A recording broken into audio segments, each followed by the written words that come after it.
So, hello aspirants, welcome to Telangana Culture Classes, class number 22 by me, Vivekan Sharma.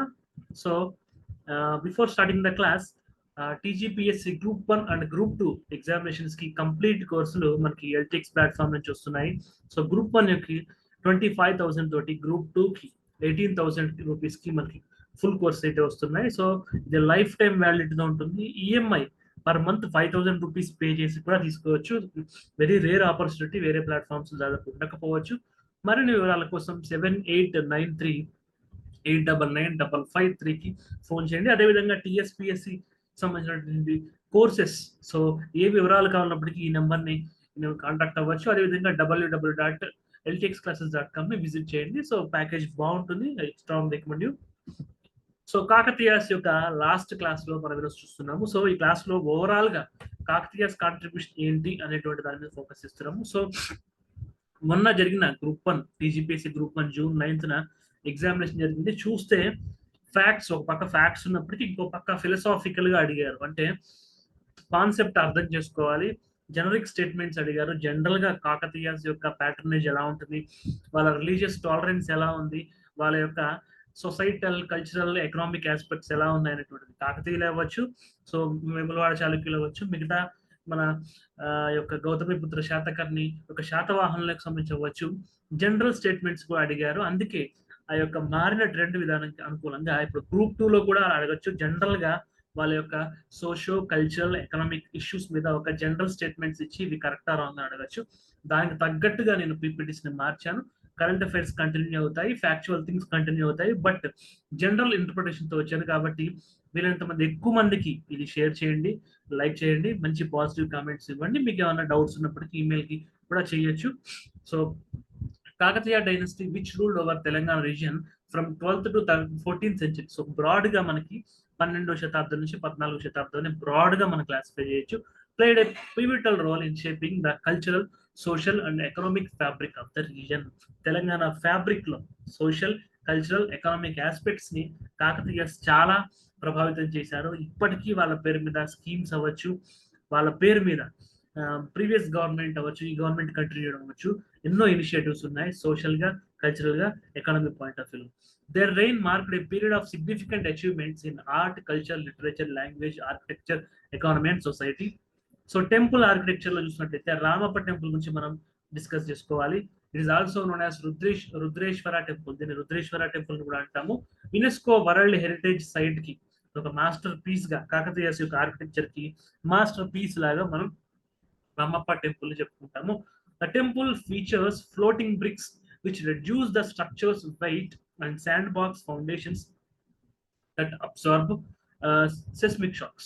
ఈ యొక్క టెంపుల్లో general గా భారతదేశంలో మిగతా ప్రాంతాల్లో అవ్వచ్చు, ప్రపంచవ్యాప్తంగా అవ్వచ్చు, టెంపుల్ అన్నప్పుడు ఆధ్యాత్మికత, భక్తి ఉంటుంది. బట్ కాకతీయస్ మన డెక్కన్ కల్చర్, తెలంగాణ కల్చర్ లో కాకతీయులు చూసినట్లయితే టెంపుల్లో ఆధ్యాత్మికత, భక్తి మాత్రమే కాకుండా ఒక శాండ్ బాక్స్ ఫౌండేషన్ టెక్నిక్ అనేటువంటిది. సో ఇది రీసెంట్ గా న్యూస్ లో కూడా రావడం జరిగింది. 2018 ఆ ప్రాంతంలో ఒక భూకంపాలని తట్టుకుని, ఇప్పుడు అయోధ్యలో మనకి భవ్య రాముడి మందిరం నిర్మాణం జరిగింది. భూకంపాలను తట్టుకునేటువంటి టెక్నాలజీస్ ఎలాంటి నిర్మాణం చేసింది, అది 2024 లో. బట్ 12వ శతాబ్దము, 14వ శతాబ్దం టైంలోనే మామూలుగా మనకు దొరికేటువంటి వస్తువులతోటి భూకంపాన్ని తట్టుకునేటువంటి శక్తి ఉన్నటువంటి నిర్మాణాలని కాకతీయులు చేయడం జరిగింది. ఫ్లోటింగ్ బ్రిక్స్, సో నీళ్ళ మీద తేలియాడే ఇటుకలు. So civil engineering point of వ్యూలో, టెక్నాలజీ పాయింట్ ఆఫ్ వ్యూలో కాకతీయులు ఎంత అడ్వాన్స్ గా ఉన్నారు అని చెప్పడానికి ఈ పాయింట్స్ మనకి. సో ఇన్ని ప్రత్యేకతలు ఉన్నాయి కాబట్టి యునెస్కో వరల్డ్ హెరిటేజ్ సైట్స్ లో రామప్ప టెంపుల్ ఉంది. కాకతీయాస్ యొక్క ఆర్కిటెక్చర్ కి కాదు, తెలంగాణ ఆర్కిటెక్చర్ కి మాస్టర్ పీస్ గా టెంపుల్ ఉండడం జరిగింది. ఇట్స్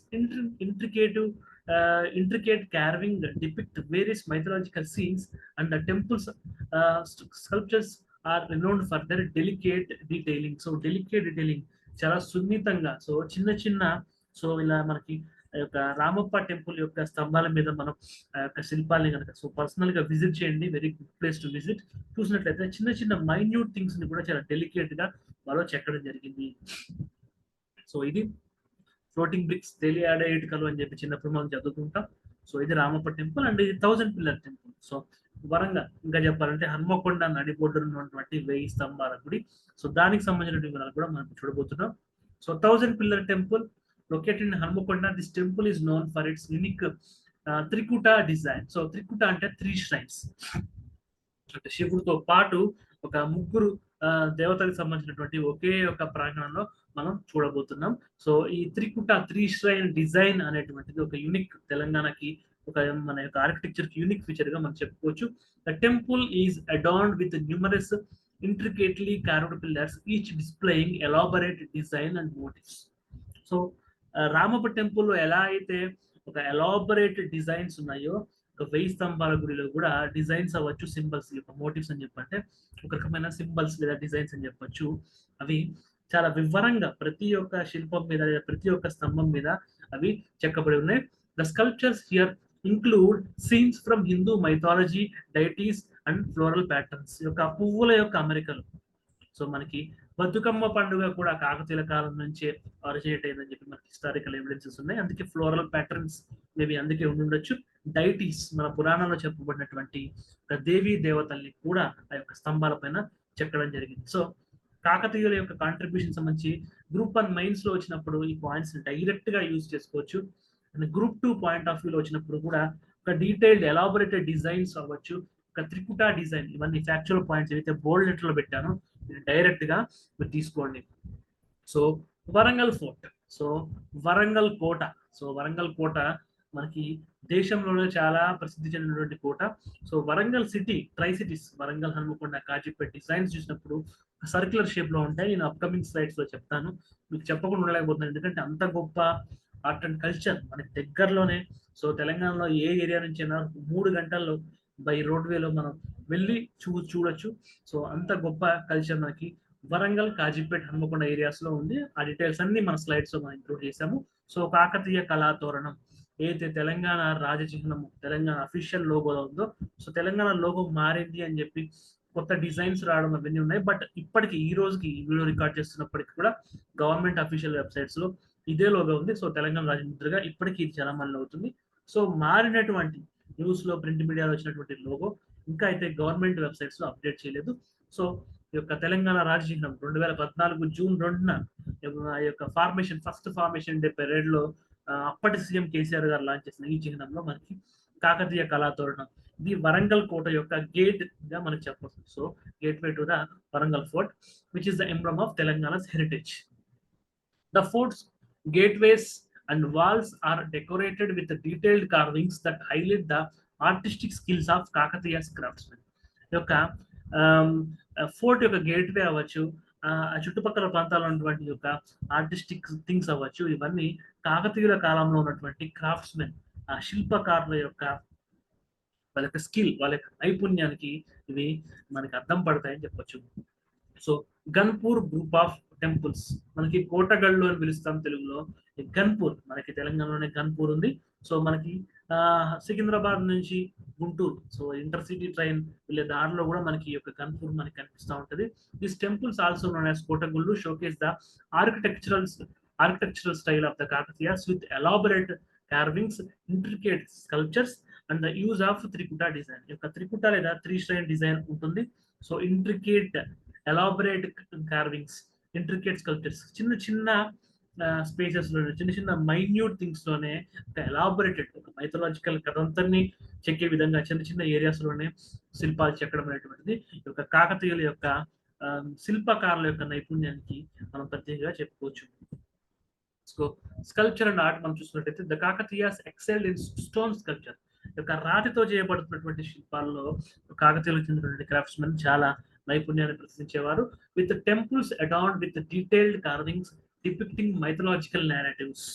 యొక్క పురాణ గాథల్ని చెప్తున్నటువంటి వాటిగా మనకి కాకతీయుల శిల్పాలు మనకి కనిపిస్తుంటాయి. ఫ్లోరల్ మోటివ్స్, సో యొక్క పువ్వులకు సంబంధించిన డిజైన్స్ కూడా మనకి కనిపిస్తాయి. అండ్ జామెట్రిక్ ప్యాటర్న్స్, ఏవైతే మనం జామితి అని చెప్పి తెలుగులో అంటుంటామో, ట్రైంగిల్స్, రెక్టాంగిల్స్, యొక్క పారలోగ్రామ్స్, ఇవన్నీ మనకు ఉంటాయి ఆ ప్యాటర్న్స్. సో మ్యాథమెటికల్ ప్యాటర్న్స్ కూడా ఉంటాయి. అంటే అర్థం ఏంటంటే సైంటిఫిక్ గా ఒక సివిల్ ఇంజనీరింగ్ టెక్నాలజీస్ మాత్రమే కాదు, ఒక పక్కా క్యాలిక్యులేటెడ్ తోటి ఆ స్కల్ప్చర్స్ అన్నిటిని చెక్కడం జరిగిందని మనం అర్థం చేసుకోవచ్చు.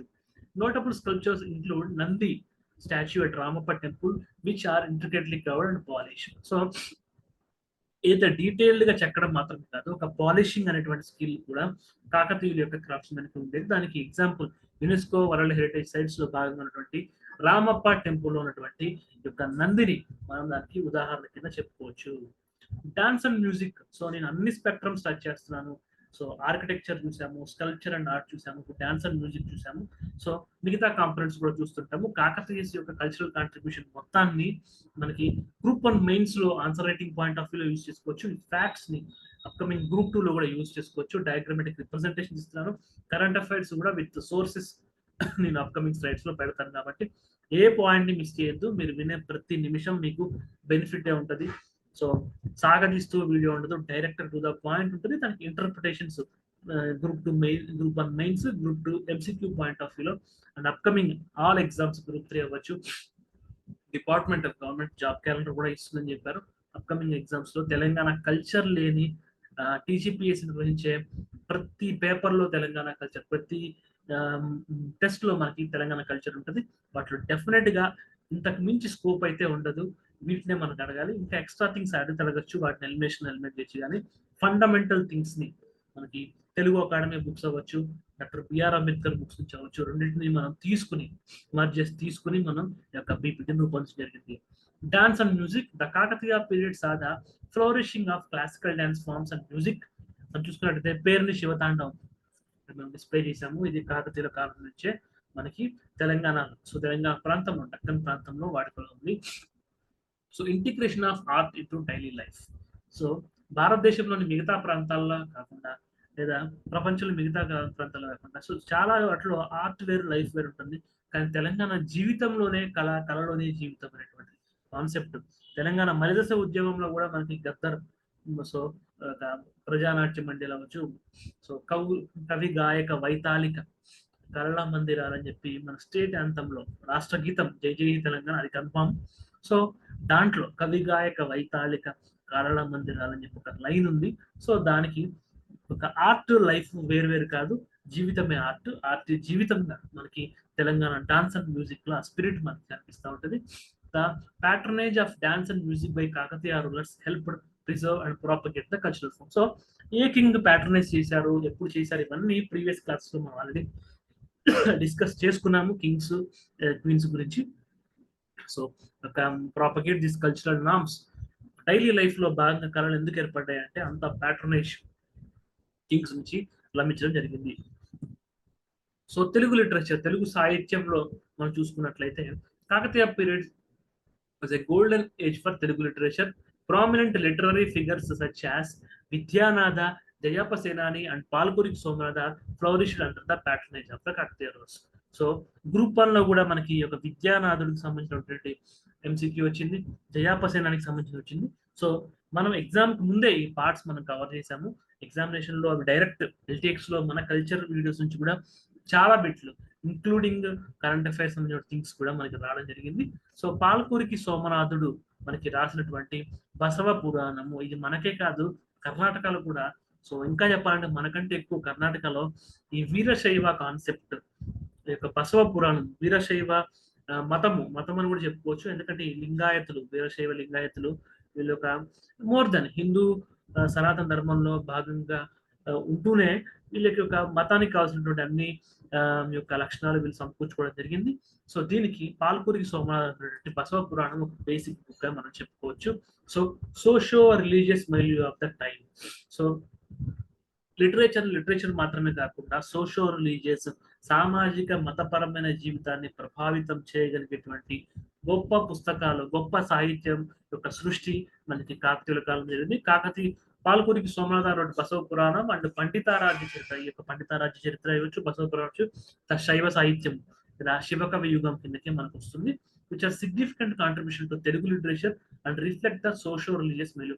తెలంగాణ ఫ్యాబ్రిక్ లో ఉన్నటువంటి రిలీజియస్ హార్మనీ, మత సామరస్యము, మత సహనము, ఇవన్నీ కూడా మనకి సో ఈక్వాలిటీ. సో వీరశైవం అనేటువంటిది బడుగు బలహీన అణగారిన వర్గాల్ని ఈక్వల్ గా, శివుడు ఒక అగ్రవర్ణాల వాళ్ళకి ఎంత అందుబాటులో ఉంటాడో ఒక అట్టడుగు వర్గాల వరకు అంతే అందుబాటులో ఉంటాడు అనేటువంటి ఒక ఫ్యాబ్రిక్ ని, కాన్సెప్ట్ ని డక్కన్ కి, అదేవిధంగా మొత్తం భారతదేశానికి చూపినటువంటి గడ్డ తెలంగాణ గడ్డ. జయప్ప సేనాని authored Nritya Ratnavali treatise on dance and music, Gita Ratnavali collection of musical composition. Jayappa Senani రాసినటువంటి గీత రత్నావళి, గీతాలు అంటే పాటలు కాబట్టి ఈజీగా ఇది ఒక మ్యూజికల్ కంపోజిషన్ గుర్తుపెట్టుకోవచ్చు. నృత్యం అంటే dance, treatise on dance and music. Dance కి కలెక్షన్ ఆఫ్ పోయమ్స్ కింద మనకు నృత్య రత్నావళి చూస్తే, మ్యూజిక్ కి కలెక్షన్ ఆఫ్ పోయమ్స్ కింద గీత రత్నాలు చూడొచ్చు. ఈ రెండు రాసింది కూడా జయప్ప సేనాని. ఒక విద్యానాథుడు ఒక కాకతీయ కింగ్ ప్రతాపరుద్ర II యొక్క ప్రాశస్త్యాన్ని పొగుడుతూ తను రాయడం జరిగింది, ప్రతాపరుద్ర భూషణ. సో ఇది మనకి MCQ కింద కూడా రావడం జరిగింది. So patronage of learning, the Kakatiya rules for great patrons of learning and education. So temples often doubled as centers of learning. So బడి గుడి వేరు వేరు కాదు, రెండు ఒకటి అనేటువంటి భావన మనకి కాకతీయుల కాలం నుంచి తెలంగాణలో ఉంది. బడే గుడి, గుడే బడి, టెంపుల్స్ అనేటువంటి సెంటర్ ఆఫ్ లెర్నింగ్స్ కదా మనకు ఉండడం జరిగింది. సో ఇలాంటి సిమిలారిటీకి మనకి ఇండస్ వ్యాలీ కల్చర్ లో అవ్వచ్చు. సో మిగిలిన భారతదేశ చరిత్రలో కూడా గుడులు యొక్క లెర్నింగ్ కి సెంటర్స్ గా ఉండడం జరిగింది. సో అదే వారసత్వాన్ని మనకి తెలంగాణలో కూడా కాకతీయులు కంటిన్యూ చేయడం జరిగింది. Where scholars and poets received royal patronize to pursue the intellectual endeavours. ఒక మేధావితనాన్ని పెంపొందించుకోవడానికి కావాల్సినటువంటి అన్ని వనరులను కూడా రాజపోషణలో భాగంగా ఆనాటి కవులకి కళాకారులకి ఇవ్వడం జరిగింది. సో కవి కళాకారుడు అంటే ఏదో పిచ్చి కవితలు రాసుకోవడం, పిచ్చి పుస్తకాలు రాసుకోవడం కాదు. కవి అంటే మేధావి, మేధావి అంటే కవి. సో ప్రతి మేధావిలో ఒక ఫిలాసఫర్, ఒక తత్వవేత్త, ఒక పొయిట్, ఒక కవి, యాక్టివిస్ట్, ఒక సామాజిక ఉద్యమకారుడు, ఒక సింగర్, ఒక గాయకుడు, ఇవన్నీ కూడా ఉంటాయి. సో ఆర్ట్, లిటరేచర్, కల్చర్, ఈ మూడు ఒక త్రిమూర్తుల్లాగా ఒకదానితో ఒకటి కలిసి ఉంటాయి కాబట్టి, అండ్ ఈ మూడిటికి ఆక్సిజన్ లాంటిది రాయల్ ప్యాటర్నేజ్. అది కాకతీయుల కాలంలో పుష్కలంగా లభించిందని చెప్పేసి ఈ క్లాస్ నుంచి మనం నేర్చుకోవచ్చు. This patronage led to production of significant literary and scholarly works that have laid a lasting impact on Telugu literature. Telugu సాహిత్యం మీద ఒక మంచి ఇంపాక్ట్ ని, సో తెలుగు సాహిత్యం, సో అప్పటి వరకు భావ కవిత్వము లేదా భగవంతుడికి సంబంధించినటువంటి వర్ణనలు, రాజు కుటుంబానికి సంబంధించిన వర్ణనలుకి పరిమితమైనటువంటి తెలుగు సాహిత్యానికి సామాజిక అంశాలు, ఇందాకే చెప్పాను కవిత్వమే జీవితం, జీవితమే కవిత్వం. సో అలా సామాజిక అంశాలని, సామాజిక చైతన్యానికి పునాదులు మనకి కాకతీయుల కాలంలోనే పడింది. దానికి రాజపోషణ కూడా ఇవ్వడం జరిగింది. ఆర్కిటెక్చర్ పాయింట్ ఆఫ్ వ్యూ చూస్తే ఇన్నోవేటివ్ ఆర్కిటెక్చరల్ టెక్నిక్స్ ఉన్నాయి. The Kakatiyas introduced several innovative architectural techniques such as the use of floating bricks and sand box foundations. So ఈ యొక్క తేలియాడే ఇటుకలు మరియు శాండ్ బాక్స్ ఫౌండేషన్స్, ఈ యొక్క సున్నపు రాయి, వీటికి సంబంధించినటువంటి ఫౌండేషన్స్ ఉపయోగించారు. Which improve the stability and longevity of the structures. ఆ యొక్క నిర్మాణం యొక్క స్థిరత్వాన్ని మరియు ఎక్కువ కాలం ఉన్నటువంటి మన్నికని యొక్క శాండ్ బాక్స్ టెక్నిక్ అవ్వచ్చు, తేలియాడే ఇటుకలు అవ్వచ్చు, ఆ రెండు టెక్నిక్స్ కూడా ఆ యొక్క నిర్మాణం యొక్క మన్నికకి, సో ఎక్కువ కాలం ఉన్నటువంటి ఒక స్థిరత్వానికి కూడా దోహదం చేశాయి. This techniques demonstrated their advanced understanding of engineering and construction. ఇప్పుడు బీటెక్లు, ఎంటెక్లు, ఎంఎస్లు చేస్తూ అడ్వాన్స్డ్ స్టడీస్ మనం చేస్తున్నామని అనుకుంటున్నామో, అది ఒక మామూలు ఒక క్రాఫ్ట్స్మెన్ ఎవరైతే కాకతీయుల సామ్రాజ్యం ఉన్నారో వాళ్ళే చేయడం జరిగింది. వాళ్ళ యొక్క అడ్వాన్స్డ్ ఇంజనీరింగ్ స్కిల్స్ కి ఎగ్జాంపుల్స్ కింద ఒక ఫ్లోటింగ్ బ్రిక్స్, తేలియాడే ఇటుకల్ని, శాండ్ బాక్స్ ఫౌండేషన్స్, శంకుస్థాపనలో ఒక సున్నప్రాతిని వాడటం, ఇవన్నీ కూడా మనం చెప్పుకోవచ్చు. The intricate carvings and detailed sculptures that adorn Kakatiya temples are testament to their architectural innovation and artistic excellence. So కళలో నైపుణ్యానికి, అదేవిధంగా ఒక నూతనత్వానికి, ఒక వాస్తు శిల్ప అంశాల్లో ఒక నూతనత్వానికి, కళలో నైపుణ్యానికి ఒక సాక్షిభూతం కింద మన యొక్క కాకతీయుల యొక్క ఆర్కిటెక్చర్ ని, వాళ్ళ యొక్క కార్వింగ్స్ ని, వాళ్ళ యొక్క నిర్మాణాలని మనం చెప్పుకోవచ్చు. సో ఇది మనకి న్యూస్ పేపర్ లో 2018 లో పబ్లిష్ అయింది.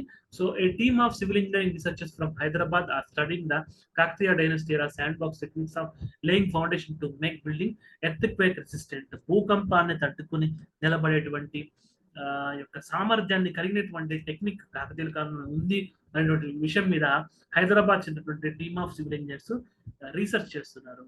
The sandbox technique was quite unique to Kakatiya dynasty and was used by Kakatiya's rulers for construction of famous Ramappa temple.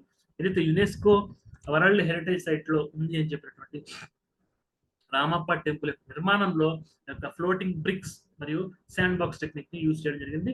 అదే విధంగా 1000 పిల్లర్ టెంపుల్ 1000 స్తంభాల గుడిలో కూడా దీన్ని వాడడం జరిగింది.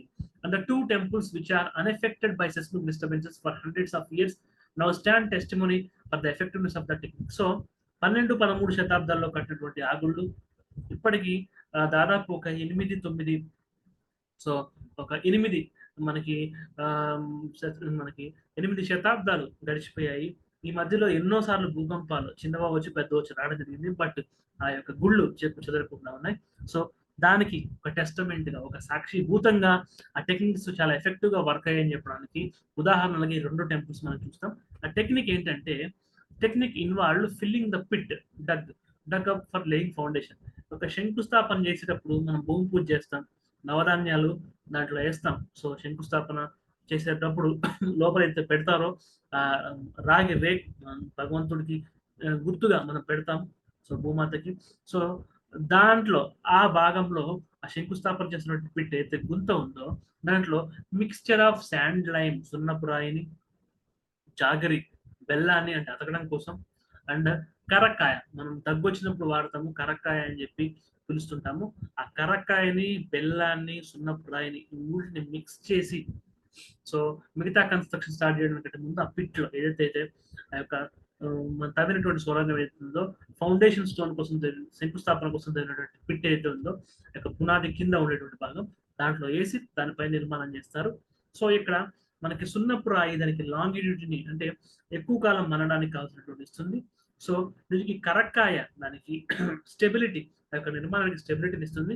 ఈ కరక్కాయని సున్నపు రాయిని ఒకదానిపై అతుక్కోవడానికి మనకి బెల్లం జాగరిని యూజ్ చేయడం జరిగింది. చూడండి ఆ కాలంలో ఉన్నటువంటి నార్మల్ గా ఇంట్లో మనం యూజ్ చేసే కరకాయ జలుబుకి దగ్గరికి వాడతాం, బెల్లం ప్రతిరోజు మనం వాడుతూ ఉంటాం, సున్నప్రాయి. సో 1990s 80s ఆ టైంలో ఉన్నటువంటి వాళ్ళకి తెలుసు సున్నప్రాయి ఏంటంటే తెలుస్తుంది.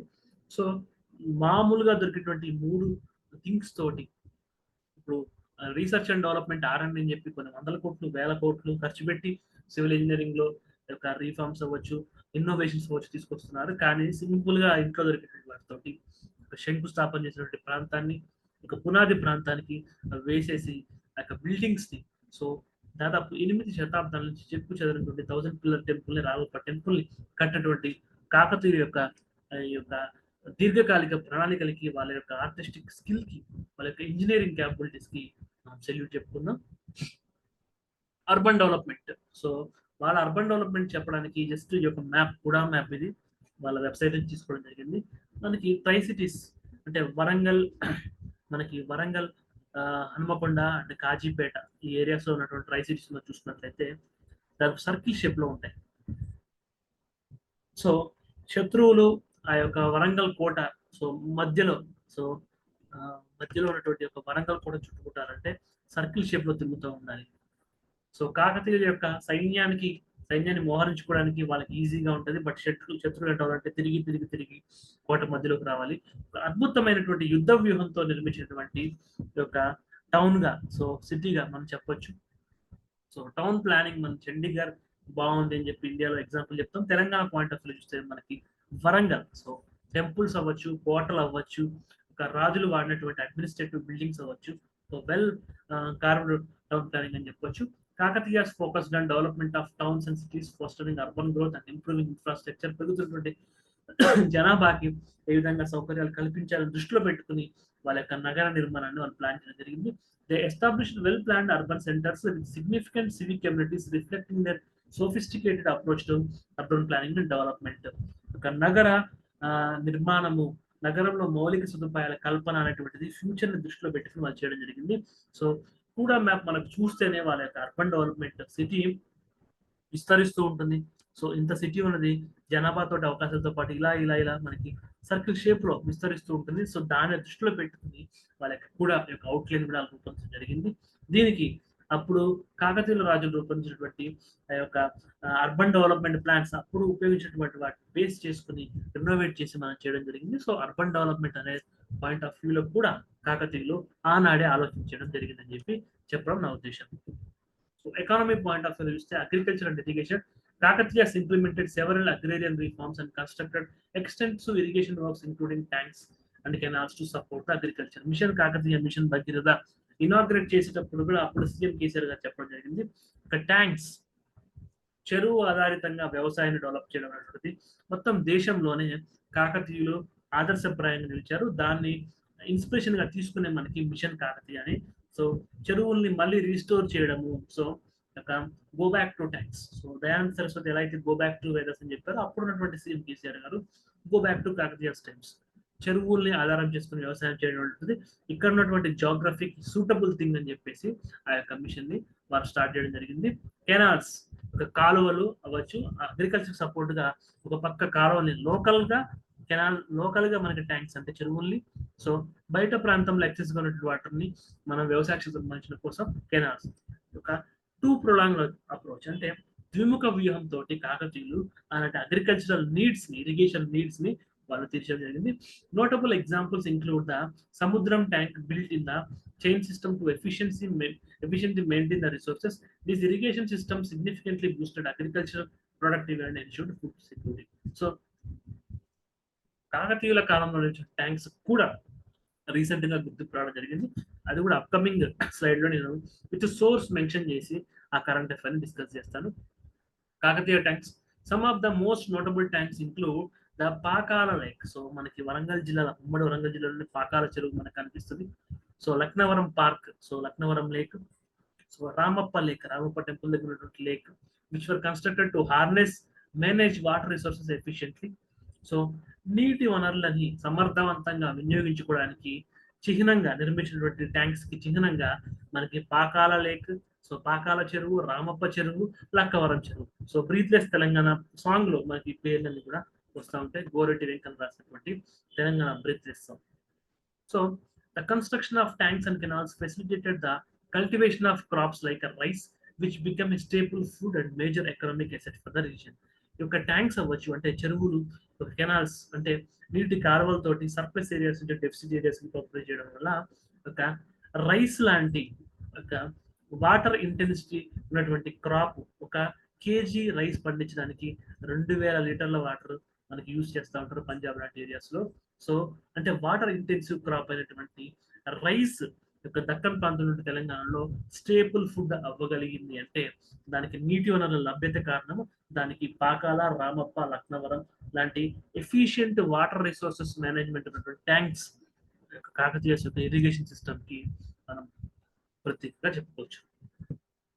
సో చూస్తే close on the heels of the 13th century Ramappa temple earnings recognition UNESCO World Heritage site, 6 irrigation tanks and lakes in Telangana are constructed contention for the covered under the World Heritage irrigation structures. So ఎలాగైతే Ramappa temple కి UNESCO world heritage site గుర్తింపు వచ్చిందో, దానికి పోలినటువంటి world heritage irrigation systems, నీటిపారుదల వ్యవస్థలకు కూడా ఈ యొక్క వరల్డ్ హెరిటేజ్ లో చోటిస్తారు. దాంట్లో మనకి యొక్క 6 చెరువులకి లేదా ట్యాంక్స్ కి మనకి స్థానం కల్పించడం జరిగింది. The projects include Miralam tank in Hyderabad ఉన్నటువంటి మిరాలం చెరువు, Ramappa lake in Mulugu district, ఇందాకే చెప్పుకున్నాం రామప్ప ఇది కాకతీయుల కాలంలో ఉన్నటువంటిది. So Bayyaram lake in Mahabubabad district, so Bayyaram ఉమ్మడి ఖమ్మం జిల్లా లేదా ఇప్పుడు మహబూబాబాద్ జిల్లా అని చెప్పుకోవచ్చు. ఘన్పూర్, సో ఇందాక ఏదైతే కోటగుళ్ళు అని చెప్పుకున్నామో దాని దగ్గర ఉన్నటువంటి Ghanpur. So Ibrahimpatnam tank in Rangareddy district, so Ibrahimpatnam మనకి ఇక్కడ ఎల్బీ నగర్ ఏరియాస్ లో మనకు కనిపిస్తూ ఉంటుంది. సో సింగ సముద్రం చెరువు ఇన్ రాజన్న సిరిసిల్ల జిల్లా.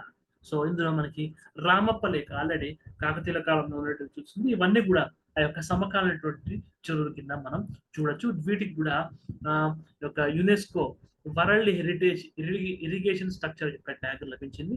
కాబట్టి వీటి పేర్లు గుర్తుపెట్టుకోండి. గ్రూప్ 2 లో ఎక్స్క్లూజివ్ వెరీ వెరీ ఇంపార్టెంట్ మనకి రీసెంట్ కరెంట్ అఫైర్స్ లోనే రావడం జరిగింది. రామప్ప ములుగు జిల్లా, బయ్యారం మహబూబాద్ జిల్లా, గన్పూర్ మెదక్, ఇబ్రహీంపట్నం రంగారెడ్డి, సింగ సముద్రం రాజన్న సిరిసిల్ల జిల్లా. ఆ యొక్క చెరువుల పేర్లు, వారి యొక్క జిల్లాల పేర్లు, tag world heritage irrigation structure tag గుర్తుపెట్టుకోండి. Current affairs point of view very very important. So trade and commerce మనం చూసినట్టు మోటుపల్లి కాకతీయుల యొక్క eastern coast. So eastern coast లోనే ఎక్కువ పోర్ట్స్ ఉండడం జరిగింది కాకతీయస్ కి. దాంట్లో మోటుపల్లి మనకి ఇప్పుడు చూసుకుంటే మనకి ఆంధ్రప్రదేశ్, ఇప్పటి ఆంధ్రప్రదేశ్లో మనం చూస్తుంటాం Motupalli. The Kakatiyas Kingdom strategic location in Deccan plateau made it significant centre for trade and commerce.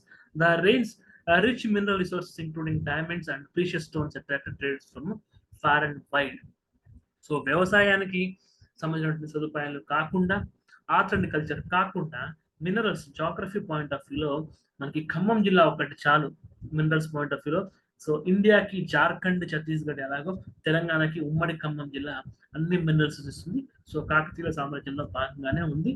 So ఇలాంటి యొక్క ఖనిజాలని మనకి విదేశాలకి ఎగుమతి చేయాలి అంటే మనకి పోర్ట్స్ ఉండాలి. ఆ పోర్ట్స్ లో వెరీ వెరీ ఇంపార్టెంట్ మనకి మోటుపల్లి పోర్ట్. ఇది eastern Coast of Kakatiyas Kingdom లో ఉండడం జరిగింది. Kakatiyas improved infrastructure including roads and market places to facilitate trade and commerce. యొక్క వ్యాపారాలు జరగాలి కాబట్టి వాటికి ట్రాన్స్పోర్టేషన్ ఫెసిలిటీస్ ఉండాలి కాబట్టి రోడ్స్ ని, మార్కెట్ ప్లేసెస్ ని కూడా వీళ్ళు ఇంప్రూవ్ చేయడం జరిగింది. This contributed to economic prosperity and the growth of the urban centres. దాని వల్లనే కాకతీయాస్ టైంలో ఒక అర్బన్ కల్చర్, సో ఎలా అయితే నిజాం టైంలో కూడా మన అర్బన్ కల్చర్ అంటే నగరాలు, పట్టణాలు అభివృద్ధి చెందిందో, కాకతీయాస్ టైంలో కూడా గ్రామాల్లో ట్యాంక్స్ అండ్ లేక్స్ యొక్క చెరువుల నిర్మాణం ద్వారా వ్యవసాయాన్ని పరిపుష్టం చేసి నీర్పాటు సౌకర్యాన్ని కల్పించి గ్రామీణ ప్రాంతంలో ఉన్నటువంటి రైతులు వర్గాలను ఎలా అయితే తృప్తి పరిచారో, నగరాల్లో ఉన్నటువంటి ట్రేడర్స్ యొక్క వర్తక వ్యాపారం చేసేటువంటి వాళ్ళ కోసం రోడ్స్ వేశారు, పోర్ట్ కనెక్టివిటీని పెంచారు, ఇన్ఫ్రాస్ట్రక్చర్ ని పెంచారు. The kingdoms ports on the east Coast line facilitate maritime trade with other reasons, boosting the economy and enable cultural exchange. యొక్క కల్చరల్ ఎక్స్చేంజ్ అంటే కాకతీయుల కాలంలో కళలు యొక్క వర్తక వ్యాపారాలు ఏ ప్రాంతాలతో చేస్తూ ఉంటామో ఆ ప్రాంతాల్లో ఉన్నటువంటి ఈ యొక్క సంస్కృతి మన ప్రాంతంలో భాగంగా ఉండడం జరిగింది. మన ప్రాంతంలో ఉన్నటువంటి కళలు, సంస్కృతులు ఆ ప్రాంతాలకు కూడా వెళ్ళడం జరిగింది. మనం కర్ణాటక తోటి ఎక్కువ సిమిలారిటీస్ మనం చూస్తుంటాం కాబట్టి, అదేవిధంగా మహారాష్ట్ర, కర్ణాటక మన సరిహద్దుల్లో ఉన్నటువంటి రాష్ట్రాల్లో ఉన్నటువంటి సంస్కృతి సాంప్రదాయాలు సరిహద్దు జిల్లాల్లో ఎలా అయితే చూస్తుంటామో, ఇతర దేశాలకు కూడా మన సంస్కృతి వెళ్ళడం, వాళ్ళ సంస్కృతిలోని మంచి విషయాల్ని మనం కూడా తీసుకోవడం జరిగింది. దానికి ఒక ట్రేడ్ అండ్ కామర్స్ ఒక వారధి లాగా, ఒక సాఫ్ట్ పవర్ లాగా మనకు ఉండడం జరిగింది. Taxation and revenue system. The Kakatiyas implemented a structured taxation and revenue system that encouraged voluntary tax payments. So, మనకి ఢిల్లీ సుల్తాన్ కాలము, అంతకుముందు ఉన్నటువంటి ప్రాచీన భారతదేశ చరిత్ర, సో భారతదేశంలోని మిగతా ప్రాంతాలు ప్రాచీన కాలంలో, మధ్యయుగ కాలంలో అవ్వచ్చు, మోడర్న్ ఏజ్ లో బ్రిటిషర్స్ టైంలో అవ్వచ్చు, ప్రపంచవ్యాప్తంగా అవ్వచ్చు, టాక్సేషన్ అనేటువంటిది ప్రజల్ని పీడించేటువంటి అంశంగా 90% మనం చూస్తాం. దానికి భిన్నంగా కాకతీయుల కాలంలో టాక్సేషన్ వాలంటరీ ట్యాక్స్ పేమెంట్స్. స్వతంత్రం వచ్చిన తర్వాత ఇప్పుడు ట్యాక్స్ రిఫార్మ్స్, జిఎస్టీ లాంటివి వచ్చి ప్రజలు సొంతంగా ఎలా అయితే ట్యాక్స్ కడుతున్నారో, అదేవిధంగా ప్రజలు ట్యాక్స్ బేస్ ఎక్స్పాన్షన్ జరగడం కోసం ప్రజలే సొంతంగా ట్యాక్స్ ని పే చేసే విధంగా ఒక సులభతరమైనటువంటి పన్ను విధానాన్ని యొక్క కాకతీయులు రూపొందించడం జరిగింది. Very very important. గ్రూప్ 2 లో కూడా కాన్సెప్ట్ బేస్డ్ క్వశ్చన్స్ అడిగితే ఒక స్టేట్మెంట్ లో Kakatiyas imposed regressive taxes, Kakatiyas imposed progressive tax అని చెప్పొచ్చు. ఇంకో స్టేట్మెంట్ లో Kakatiyas encouraged voluntary tax payments అని మన ఆ స్టేట్మెంట్ ని కరెక్ట్ కింద టిక్ చేయాల్సి ఉంటుంది. కాబట్టి ప్రతి పాయింట్ కి అటెన్షన్ పే చేయమని నేను కోరుతున్నాను. The revenue collected was used for public works and infrastructure development, fostering economic stability and growth. They introduced a system of land revenue administration where land was classified based on the fertility and agricultural productivity and taxes were levied accordingly. So they introduced a system of land revenue administration where land was classified based on the fertility. So పంట పండినా పండకపోయినా tax కట్టాలి. మన modern Indian హిస్టరీలో ఈ IndiGo revolts లో కూడా మనం చూస్తుంటాము. So మనకి north ఇండియాలో, వెస్టర్న్ ఇండియాలో కరువులు వచ్చినప్పటికీ కూడా బ్రిటిషర్స్ ట్యాక్స్ కట్టలేదు అని చెప్పేసి ముగల్స్ టైంలో కూడా మనం చూస్తుంటాము. కానీ కాకతీయుల యొక్క ట్యాక్స్ సిస్టమ్ ఎలా ఉందంటే ఫెర్టిలిటీ, దాని యొక్క ప్రొడక్షన్ ఎలా ఉందో, దాని యొక్క దిగుమతి, ఆ పంట నుంచి ఎంత దిగుమతి వచ్చిందో దాన్ని బట్టి అగ్రికల్చరల్ ప్రొడక్టివిటీ, సో ఆ భూమి యొక్క భూసారము, భూమి నుంచి ఎంత పంట వచ్చిందో ఆ పంట దిగుబడిని బేస్ చేసుకునే ట్యాక్స్ ఉంది. కానీ అందరికి యూనిఫామ్ గా పండినా పండకపోయినా ఇంత ట్యాక్స్ కట్టాలన్నటువంటి కంపల్షన్ కాకతీయుల కాలంలో లేదే లేదు. సో సొసైటీ, సామాజిక అంశాలు చూస్తున్నట్లయితే social structure and governance. Kakatiya society was characterised by A well defined social hierarchy that included నోబల్స్, warriors, merchants and commoners. So నోబల్స్ ఎవరైతే ప్రభువులు ఉంటారో వాళ్ళు, వారియర్స్ ఎవరైతే యుద్ధ వీరులు, సైనిక అధికారులు ఉంటారు, వాళ్ళు మర్చెంట్స్, వర్తక వ్యాపారం చేసుకునేటువంటి వాళ్ళు కామనర్స్, సామాన్య ప్రజలు. ఇలా ఒక వెల్ డిఫైన్డ్ స్ట్రక్చర్ అయితే సొసైటీకి ఉంది. The administration was structured to ensure effective governance and social order. ఒక సోషల్ ఆర్డర్, సామాజికమైనటువంటి ఈ యొక్క సామాజికమైనటువంటి స్ట్రక్చర్ నిర్మాణం ఏదైతే ఉందో దానికి గవర్నెన్స్, పరిపాలనా పరంగా, సో పరిపాలన మరియు సామాజికమైనటువంటి హెచ్చుతగ్గులు ఇవన్నీ బ్యాలెన్స్ చేస్తా అప్పటి సోషల్ స్ట్రక్చర్ ఉంది. The Kakatiyas promoted social welfare and infrastructure development which contributed to social stability and prosperity. So ఆ యొక్క సామాజిక సంక్షేమము మరియు మౌలిక సదుపాయాల అభివృద్ధి, సో వీటిని ప్రోత్సహించడం ద్వారా ఒక సమాజంలో ఒక స్టెబిలిటీ, ఒక స్థిరత్వము, ప్రాస్పెరిటీ, ఒక వెల్త్ క్రియేషన్ అనేటువంటిది చేయడం జరిగింది. Role of women.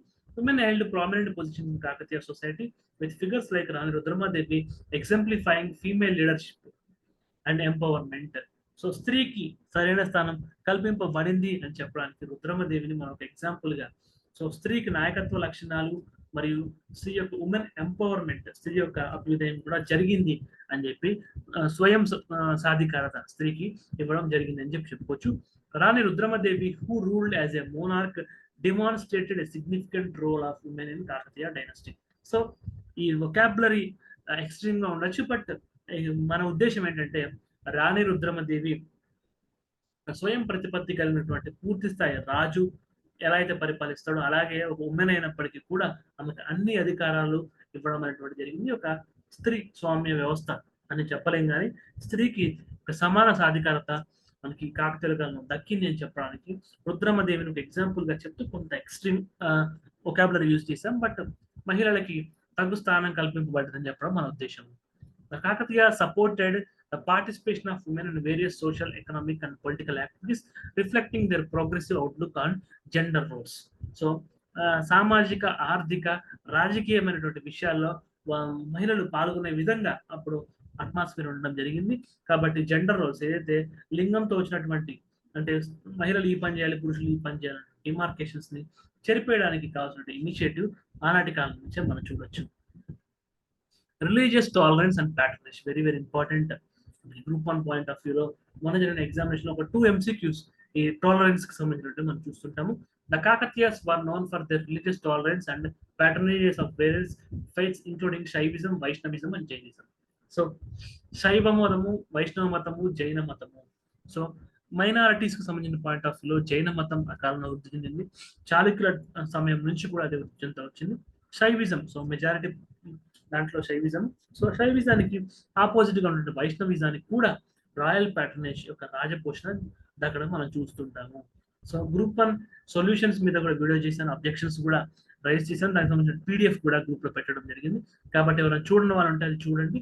So Kakatiyas టైంలో రిలీజియస్ ప్యాటర్నేజ్ ఉంది అని చెప్పేసి మనకి మెజారిటీ రిఫరెన్స్ చెప్తున్నాయి. This pluralistic approach fostered a diverse cultural environment where multiple religious traditions coexist and flourish. So విభిన్నమైనటువంటి మతాలు ఒకే చోట కలిసి ఉండడం మాత్రమే కాదు, అది అభివృద్ధి కూడా చెందాయి. వాళ్ళ మత విలువల్ని వాళ్ళు ఫ్లవరిష్ కూడా చేసుకున్నారు, వాళ్ళ అభివృద్ధి కూడా చేసుకోవడం జరిగింది. కేవలం వాళ్ళకి బ్రతికే హక్కు కాదు, వాళ్ళ మతాన్ని విస్తరించుకోవడం, వాళ్ళ మత విశ్వాసాన్ని వాళ్ళు ఆచరించుకున్నటువంటి స్వేచ్ఛ మనకి కాకతీయుల కాలంలో ఉండడం జరిగింది. Major festivals like Batukama, which originated during this period, are still celebrated in Telangana, highlighting the Kakatiya's lasting influence on regional cultural practices. Bathukamma ఆడడం అనేటువంటి సాంప్రదాయం కాకతీయుల కాలం నుంచి మనకి మొదలైంది.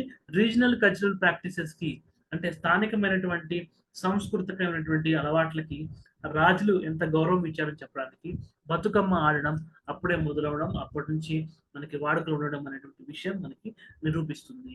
They also build Jain temples and supported Jain scholars including their inclusive approach to the religion. So అప్పుడు minorities గా ఉన్నటువంటి జైన్లు ఎవరైతే ఉన్నారో వాళ్ళ యొక్క స్కాలర్స్ ని, వాళ్ళ యొక్క పండితుల్ని కాకతీయ రాజులు ఆదరించడము, వాళ్ళ గుళ్ళకి డొనేషన్స్ ఇవ్వడము, వాళ్ళకి ప్యాట్రనేజ్ రాజపోషణ ఇవ్వడం అనేటువంటి విషయాన్ని కూడా మనకి విభిన్నమైనటువంటి కాకతీయ రాజులు రానున్న కాలంలో మనం చూడడం జరిగింది.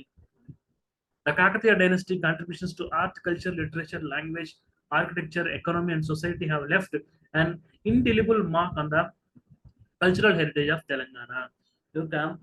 తెలంగాణ యొక్క ఆర్కిటెక్చర్, యొక్క వాస్తు సంపద అవ్వచ్చు, ఎకానమీ అర్థ వ్యవస్థ అవ్వచ్చు, సొసైటీ సామాజిక జీవితం అవ్వచ్చు, కల్చర్ యొక్క కళలు సంస్కృతి అవ్వచ్చు, లిటరేచర్ సాహిత్యం అవ్వచ్చు, వీటన్నిటి మీద ఒక చెరపలేని ఒక మనకి మార్క్గా మన కాకతీయులు ఒక సంతకంగా ఒక తెల్లటి కాగితం మీద సంతకం పెడితే ఎలా ఉంటుందో మనకి ఒక తెలంగాణ యొక్క కల్చరల్ లైఫ్ మీద, సొసైటల్ లైఫ్ మీద, ఆర్టిస్టిక్ లైఫ్ మీద, లిటరేచర్ మీద కూడా కాకతీయుల యొక్క ఇంపాక్ట్, వాళ్ళ యొక్క ప్రభావం అంతగా ఉంది.